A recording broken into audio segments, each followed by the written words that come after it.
அக்கா அழாதக்கா. உன் ஆசை எதிர்பார்ப்பு எல்லாமே நியாயம்தான். ஆனா இந்த வருஷம் அது நடக்காதுன்றதுதான் யதார்த்தம். உன் கல்யாண நாள்ல நம்ம 3 பேரும் கோயிலுக்கு போயிட்டு வருவோம். அடுத்த வருஷம் கல்யாண நாளுக்கு மாமா உன் கூட இருந்து உன் ஆசையை நிறைவேற்றி வைக்கணும்னு நம்ம வேண்டிட்டு வருவோம்க்கா. இல்லடி, அவர் இல்லாம நான் எங்கேயுமே வரல. அப்ப நல்ல நாள் அதுமா வீட்லயே உட்காந்து இப்படி அழுதுகிட்டு இருக்க போறியா?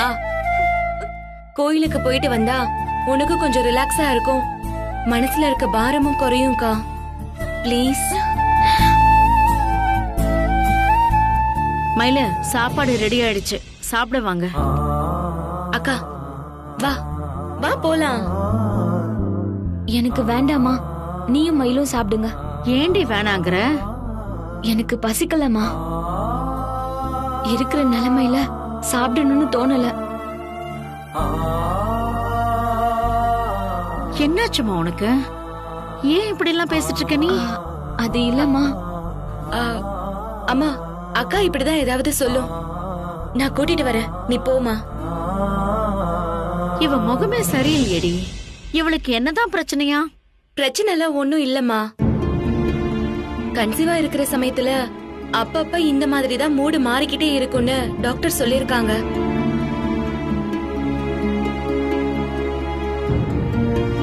நீ 3 பொண்ணுங்களை பெத்தவ, உனக்கு இதெல்லாம் தெரியாதாம்மா? அம்மா, நான் அக்காவை கூட்டிட்டு வரேன், நீ போய் எல்லாத்தையும் எடுத்து வைமா.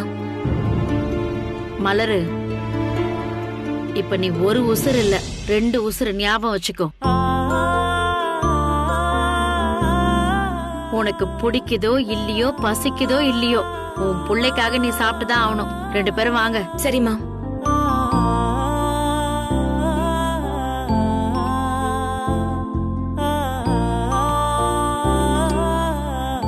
அம்மா, நீ போய் தண்ணி எடுத்துட்டு வா. சரிம்மா.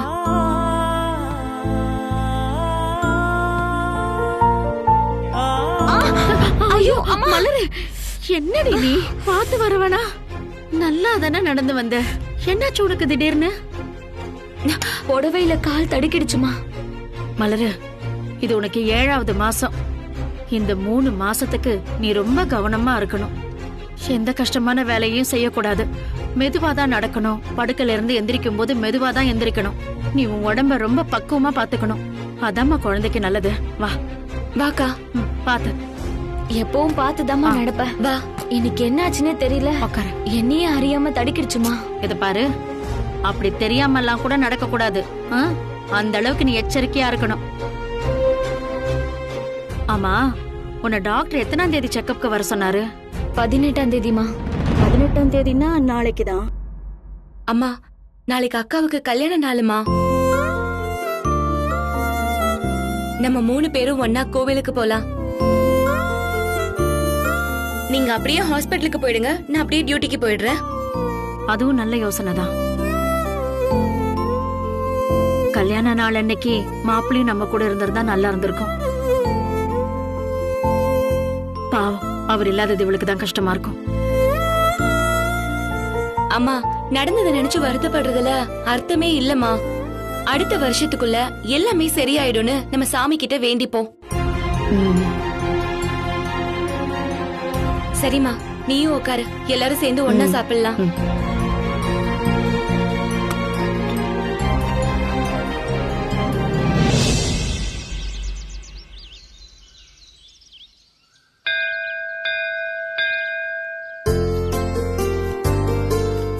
மயிலும் நம்ம கூட வந்திருந்தா நல்லா இருந்திருக்கும்ல.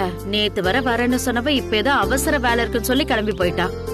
நாம எங்கேயாச்சும் கோயில் கலன்னு கிளம்பும் போதுதான் அவளுக்கு இப்படிதான் ஏதாவது வேலை வந்துரும். அவ வேலை அப்படிமா. அவளுக்கும் நம்ம கூட வர்றதுக்கு ஆசை இருக்காதான் என்ன? பாவம், அவளும் காலையில வருத்தமா தான் போனா. சரி, நீ வா. கோமதி, கௌரி, எப்படி நான் நல்லா இருக்கேன். சதாவுக்கு இங்கேயே வேலை கிடைச்சிச்சு கோமதி. தினமும் ஏற்காடுக்கு போயிட்டு வர முடியாதுன்னு இங்கேயே வீடு பார்த்து எல்லாரையும் கூட்டிட்டு வந்துட்டேன். ரொம்ப சந்தோஷமா இருக்கு. உன்னை பார்த்தே 1 வருஷத்துக்கு மேல இருக்குமா? நீ எப்படி இருக்க? வீட்ல எல்லாரும் நல்லா இருக்காங்களா? எல்லாரும் நல்லா இருக்காங்க. ஆமா, நீயும் உன் பொண்ணுங்களும் நல்லா இருக்கீங்களா? ம் இருக்கும்மா. மலரு, இது எத்தனாவது மாசமா? 7வது மாசம்மா. சீமந்தம் எப்ப வச்சிருக்க? இன்னும் முடிவு பண்ணல. இனிமேதான் அதை பத்தி யோசிக்கணும்மா. இதுல யோசிக்க என்ன இருக்கு? ஒரு நல்ல நாளா பார்த்து டக்குன்னு முடிச்சிட வேண்டியதானே. ம், மலருக்கு புகுந்த வீடு இல்லன்னு ஆயிடுச்சு. அப்ப நீ தானே பார்த்து இதெல்லாம் செய்யணும். ம், ம், செஞ்சிடலாம் கௌரி. நீ இப்ப வைப்பியோ இல்ல உன் வசதிக்கு ஏத்த மாதிரி எப்ப வைப்பியோ, ஆனா எப்ப வச்சாலும் மறக்காம என்ன கூப்பிடு, சரியா? சரி கௌரி, கூப்பிடுறேன். சரியா? நான் வரேன் வரேன். ம். வா வா. சாமி வாங்கோ. வணக்கம். அர்ச்சனையா? ஆமா. கொடுங்க. சக குடும்ப ஆயுள் ஆரோக்கியஸ்வரியாணாம் அபிவிருத்தியர்த்தம் ஓம் காத்யாயனாய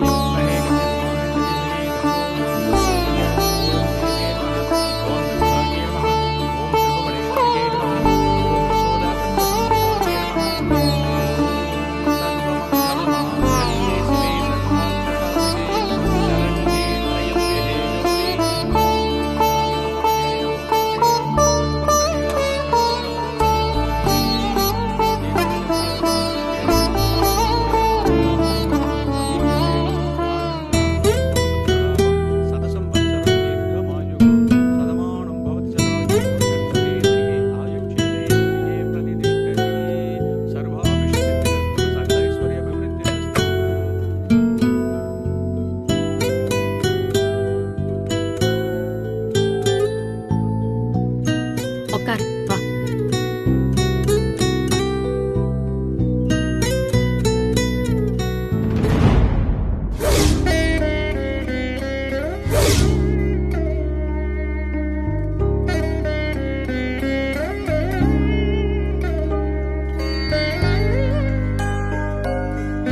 மலரு, என்னாச்சு?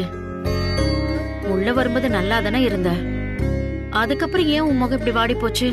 சாமியை பார்த்து வேண்டினதுக்கு அப்புறம் சரியாயிடுவேன்னு பார்த்தா அதுவும் நடக்கல. ஏன் கண் இப்படி இருக்க? எனக்கு சீமந்தெல்லாம் வேணாமா.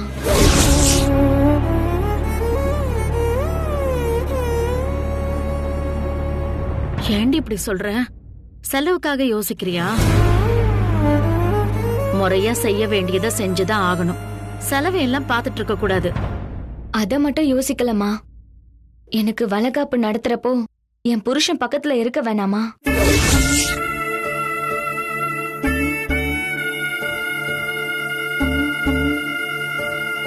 அவர் இங்க இல்லாதப்போ நான் எப்படிமா சந்தோஷமா வளகாப்புக்கு உட்கார முடியும்?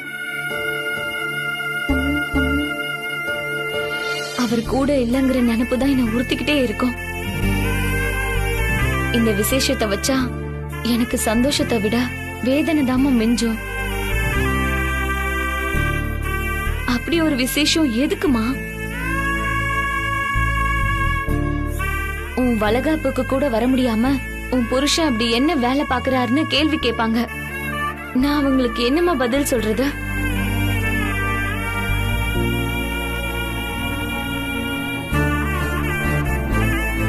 ஏன் சீமந்த வைக்கலன்னு கேட்டா கூட ஏதாவது ஒரு காரணம் சொல்லி சமாளிச்சுக்கலாமா? ஏன் உன் புருஷன் வரலங்கிற கேள்விக்கு என்னால பதில் சொல்ல முடியாதுமா. நான் ஏதாவது சொன்னாலும் எல்லாரும் ஒரு மாதிரியா தான் பேசுவாங்க. அதையெல்லாம் தாங்கிக்கிற சக்தி எனக்கு இல்லம்மா. வளகாப்பு நடத்தணுங்கிற நினைப்ப நீ மறந்துடுமா.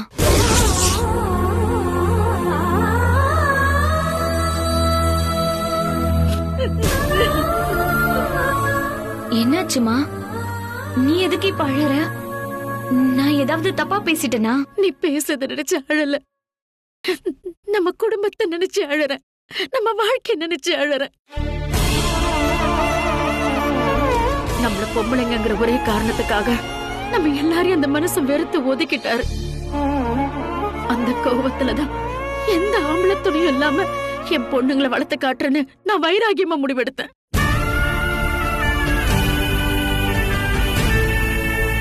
நான் நினைச்ச மாதிரியே உங்களை வளர்த்துட்டாலும் உங்க யாரையுமே சந்தோஷமா என்னால வாழ வைக்க முடியலையே. நீ காதலிச்சவரை நீ கல்யாணம் பண்ணிக்கிட்டாலும் உன் வாழ்க்கை ஒன்னும் சுகப்படலையே.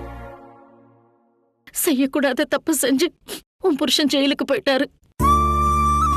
நீ கர்ப்பமா இருக்கிற இந்த நேரத்துல அவர்தான் உன் கூட இருக்கணும். பெத்தவ கூட இருந்தாலும் உன் மனசு அவர்தான் தேடும். அவர் பாசத்துக்காக தான் ஏங்குவ. ஆனா அந்த கொடுப்பன கூட உனக்கு இல்லாம போயிடுச்சேம்மா. அவரை பிரிஞ்சு நீ இன்னும் கஷ்டப்பட்டுட்டு தானே இருக்க.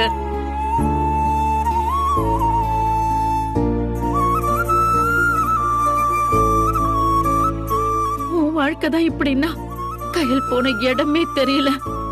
யார நம்பி போனா, எங்க இருக்கா, எப்படி இருக்கா, என்ன பண்றான்னு எந்த தகவலுமே இல்ல.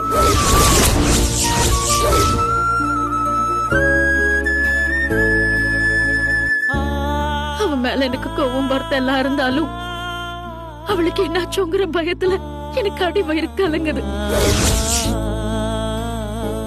எதையும் நினைச்சு மனசெல்லாம் பதறுது. தினமும் சாமி முன்னாடி நிக்கிறப்போ அவளை எப்படியாவது கொண்டு வந்து என்கிட்ட சேர்த்துடுதாமா நான் வேண்டிக்கிறேன். போலீஸ் வேலையில இருக்கிறதுனால மயிலையும் தினம் ஏதோ ஒரு ஆபத்து துரத்துக்கிட்டு தான் இருக்கு. யோசிச்சு பார்த்தா நம்ம நல்லா இருக்கோம்னு மனசு நிறைஞ்சு சொல்ல முடியல. ஏதோ ஒரு வேதனைய நம்ம ஒவ்வொருத்தரும் அனுபவிச்சுட்டே தானே இருக்கோம். இத்தனை வருஷம் நான் ஓடுனது கஷ்டப்பட்டதெல்லாம் இதுக்கா? இவ்வளவு காலமா போராடி நான் தோத்து போயிட்டேனோன்னு தோணுது மலர்.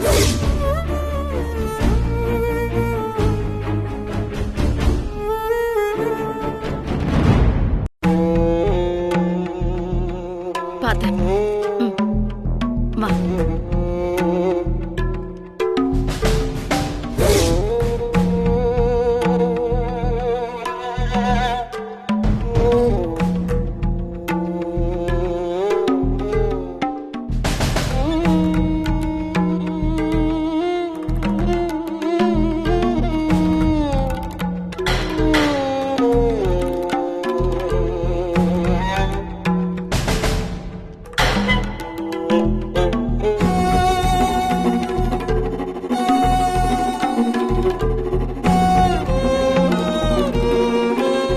என் சுசீலா வேதனையில புலம்புனது உனக்கு கேக்குதாமா?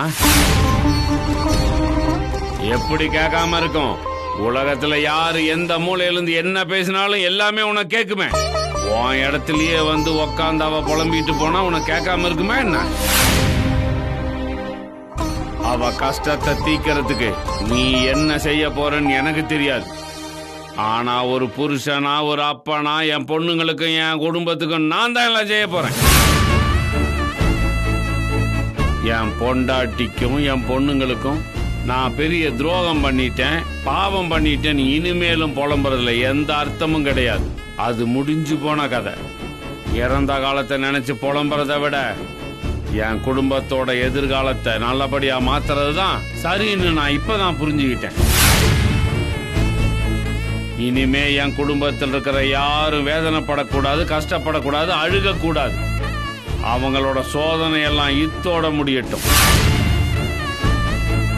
அவங்க வாழ்க்கையில இதுக்கு மேல சந்தோஷம் மட்டும்தான் இருக்கணும். அவங்க முகத்துல என்னைக்கு சிரிப்பு மட்டும்தான் இருக்கணும். எத்தனை பிரச்சனை வந்தாலும் அவங்கள பாதிக்காம தாங்கி பிடிச்சி சரி பண்ண வேண்டியது என்னோட கடமை. அதுதான் நான் செய்ய வேண்டிய பிராயச்சித்தமும் கூட. இனிமே அதுக்காக மட்டும்தான் நான் ஓட போறேன். என் மாப்பிள்ளைய வெளியே கொண்டு வந்து என் மூத்த பொண்ணோட சந்தோஷமா வாழ வைக்க போறேன்.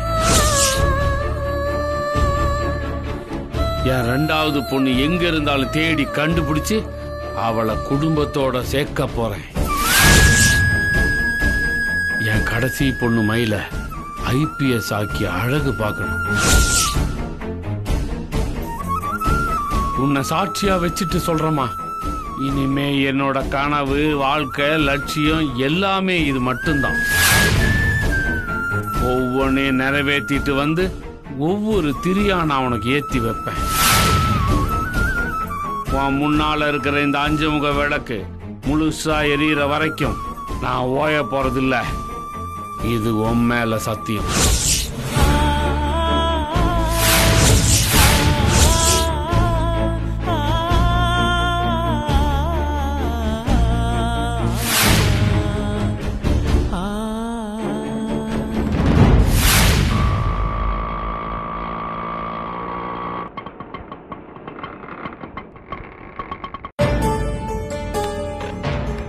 தம்பி என்னாச்சு? சேட்டுக்கிட்ட லோன் வாங்கி தான் ஆட்டோ ஓட்டிக்கிட்டு இருக்கேன். வண்டி ஓடுதோ இல்லையோ டெய்லி 500 அவருக்கு கொடுக்கணும். நேத்து கொடுக்க முடியல, இதை கொடுத்துட்டு வந்துடுமா? சரி தம்பி. 2 நிமிஷம் கொடுத்துட்டு வந்துடுமா?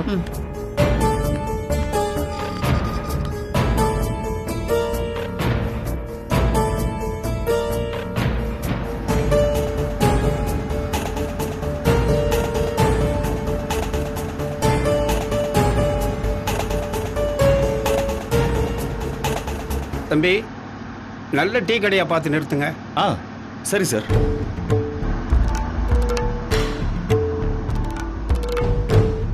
தம்பி, டீ வாங்கிட்டு வாப்பா.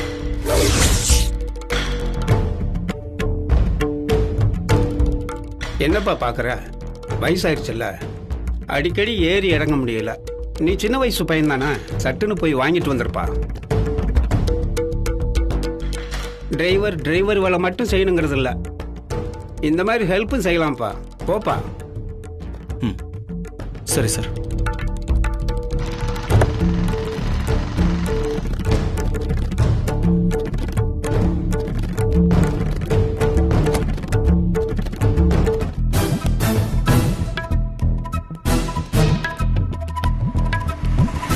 அண்ணா சொல்லுங்க. ஒரு டீ கொடுங்க. மீடியமா கொடுங்க. சரிங்க தம்பி. சீக்கிரம்.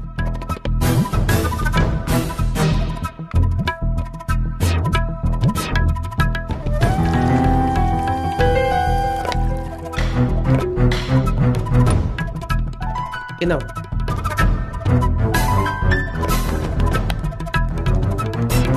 மலரு, தண்ணி வேணுமாமா?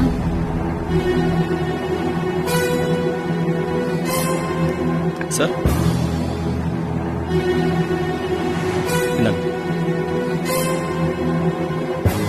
தம்பி, அப்படியே ஒரு பிஸ்கட் பாக்கெட்டும் தண்ணி பாட்டிலும் வாங்கிட்டு வாப்பா. சரி சார், இதை வாங்கிட்டு வரேன்.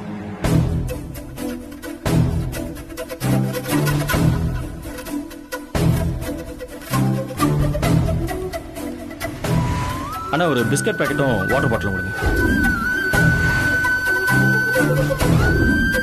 50 ரூபாச்சு. இந்தாங்க.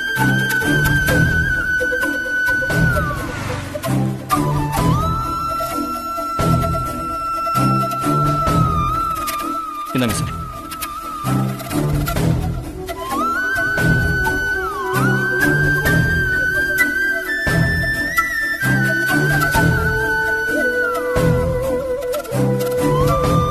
ஆமா, யாருக்கு இவர் டீ பிஸ்கெட்லாம் வாங்கி கொடுக்கறாரு? கார்ல ஏதோ கஸ்டமர் இருக்காருமா, அவருக்காக தான் இப்படி சேவை பண்ணிட்டு இருக்காரு. இந்த தம்பிக்கு ஏமா இந்த தலையெழுத்து? இவர்கிட்ட இல்லாத பணமா வசதியா? தம் வீட்டுல கஷ்டம்னா என்னன்னு எதுவுமே தெரியாம ராஜா மாதிரி வாழ்ந்த புள்ள இப்படி சொந்தம் சொத்து எல்லாத்தையும் உதறி தள்ளிட்டு இங்க வந்து இப்படி யாருக்கோ வேலை செஞ்சுட்டு இருக்காரு. பார்க்கவே ரொம்ப கஷ்டமா இருக்குல்ல. நமக்கே இப்படி இருக்குன்னா அவரை பெத்தவங்களை பத்தி யோசிச்சு பாரு. தம்பி பண்ற வேலைய பார்த்தாங்கன்னா அவங்க மனசு என்ன பாடுபடும். இப்படி யாரோ ஒருத்தருக்கு எடுபடி வேலை செய்யவா இவனை பெத்து வளர்த்து ஆளாக்கணும்னு எவ்வளவு வருத்தப்படுவாங்க. அந்த தம்பி இதை பத்திலாம் யோசிக்கிறதே இல்லையா? எப்படிமா யோசிப்பாரு? இதெல்லாம் இவரா போய் இழுத்துக்கிட்டு செய்யற வேலை தானே. இவர் வீட்டுல இவரை யாரும் ஒதுக்கி வைக்கல, இவர் தான் விலகி வந்துட்டாரு. இப்ப அவரு திரும்பி போனா கூட அவங்க ஏத்துக்க தயாரா தான் இருப்பாங்க. இவர் தான் போக மாட்டேன்னு பிடிவாதமா இங்கேயே உட்கார்ந்துட்டு இருக்காரு. ஒரு வசதியான வாழ்க்கை கிடைச்சும் அது எனக்கு வேணாம், நான் இப்படிதான் கஷ்டப்படுவேன்னு வீம்பா நிக்கிறவரை நாம என்னமா பண்ண முடியும்? அதுக்குன்னு நாம விட்டுறக்கூடாதுமா. தம்பி இப்படி இருக்க காரணம் நம்ம எல்லாருக்குமே தெரியும்ல. அதான் நமக்கு ரொம்ப உறுத்தலாவும் சங்கடமாவும் இருக்கு. நம்மளாலதான் இப்படி ஒருத்தர் தன்னையே வருத்திக்கிறான்னு தெரிஞ்சும் அதை நம்ம வேடிக்கை பார்க்கறது ரொம்ப தப்பு மலரு. அவரை வீட்டுக்கு திரும்பி போங்கன்னு சொல்ல முடியாது. அது அவரா பார்த்து எடுக்க வேண்டிய முடிவு. ஆனா வருமானத்துக்காக அவர் தன் தகுதியை குறைச்சுக்கிட்டு இந்த மாதிரியான வேலையெல்லாம் செய்ய வேண்டிய அவசியம் இல்ல. இந்த டிரைவர் வேலையை விட்டுட்டு அவர் தனக்கேத்த மாதிரி ஒரு நல்ல வேலையை தேடிக்கலாமே. அதத்தான் இந்த தம்பி ஏன் செய்யலன்னு எனக்கு புரியல.